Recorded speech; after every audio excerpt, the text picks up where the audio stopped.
Welcome, everyone. I'm Dr. Carmen Pugliafito, and I have here today with us, once again, Dr. Mark Barakat, who is Director of Clinical Research at the Retina Macula Institute of Arizona, Assistant Clinical Professor at the University of Arizona College of Medicine, Phoenix. Mark, welcome back to Retina Synthesis. Thanks for having me there, Carmen. How's life? Good.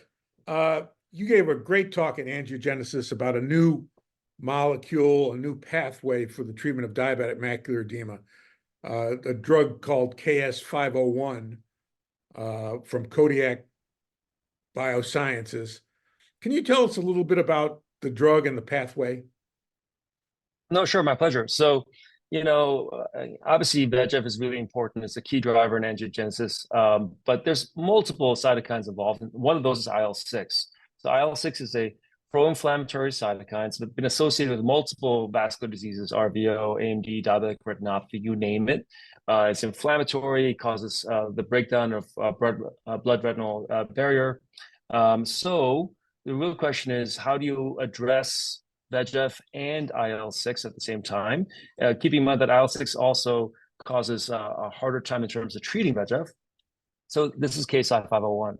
So KSI-501 is a bispecific first-in-class that actually binds up to 3 molecules. It's a VEGF trap, so it binds 1 molecule of VEGF, and also binds 2 molecules of IL-6. And they've shown this actually in preclinical work that in a milieu where you have IL-6 and VEGF, a typical disease state, by just treating VEGF or just treating IL-6, you stabilize the vessels somewhat, but not nearly as well as if you treat them with both.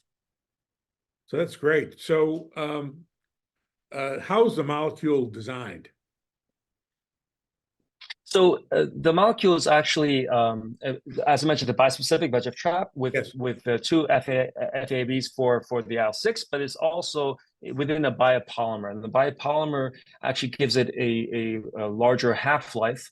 And the idea is this is a durability play, right? We want to have these treatments that treat the underlying VEGF drive, underlying inflammation, and hopefully for a long period of time.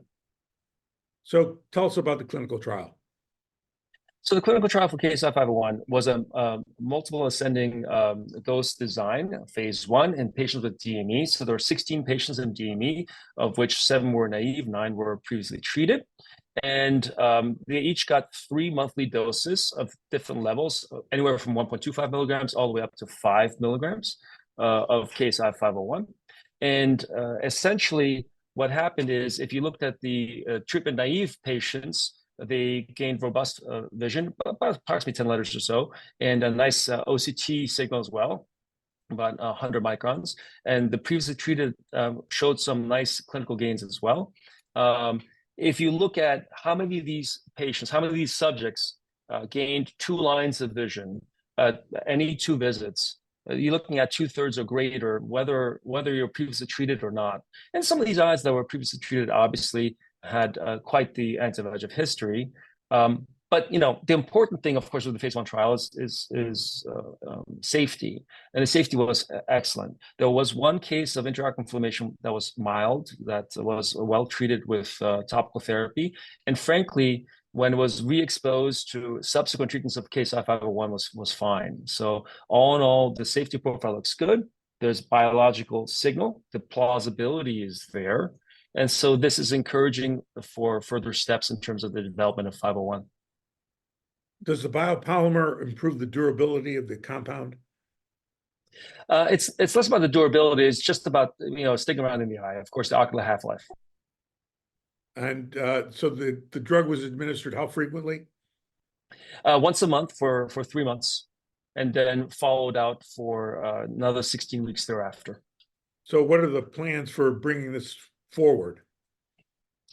So the plans are to actually to develop it in parallel. So KSI-501 ABC, that's the antibody biopolymer conjugate. That's, as we discussed, within biopolymer. That's for vascular diseases, durability play.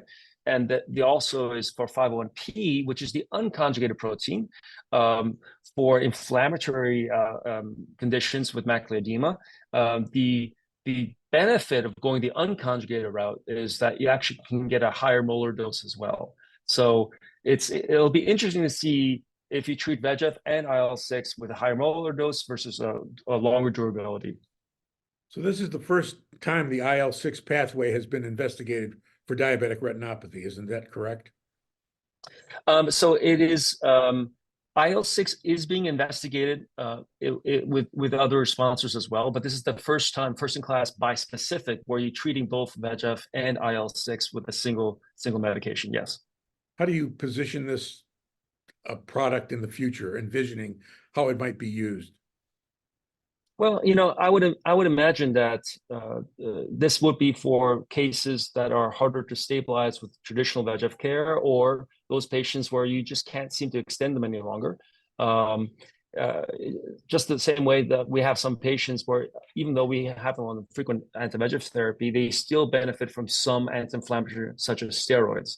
Keeping in mind, this, in my mind, would probably turn out to be a safer option in terms of side effects compared to steroids. So how do you think it'll compare to faricimab or high-dose aflibercept? That's $1 million question. We're still trying to figure out how faricimab stacks up to high dose of aflibercept, let alone how another agent might compare to it. I think you'll find that there are subsets that will do well with faricimab and high dose aflibercept, and there'll be subsets that will do better with this. I think it's exciting to me that the focus has really been on blocking VEGF. And now we're looking at other inflammatory cytokines and blocking them. So that might give us improved results. No, you would hope. At the very least, it'll help us tailor the care to specific eyes and specific patients. So I'm very much looking forward to it. So what's Kodiak's plan for this product? I think the plan, I'm not completely privy to all the plans, of course, but I think the plan is to explore UVA conditions, but as well as DME and most likely AMD as well. So Mark, thanks so much for telling us about IL-6 blockade and bispecific treatment of diabetic macular edema. It was great. Thanks for having me. Appreciate it.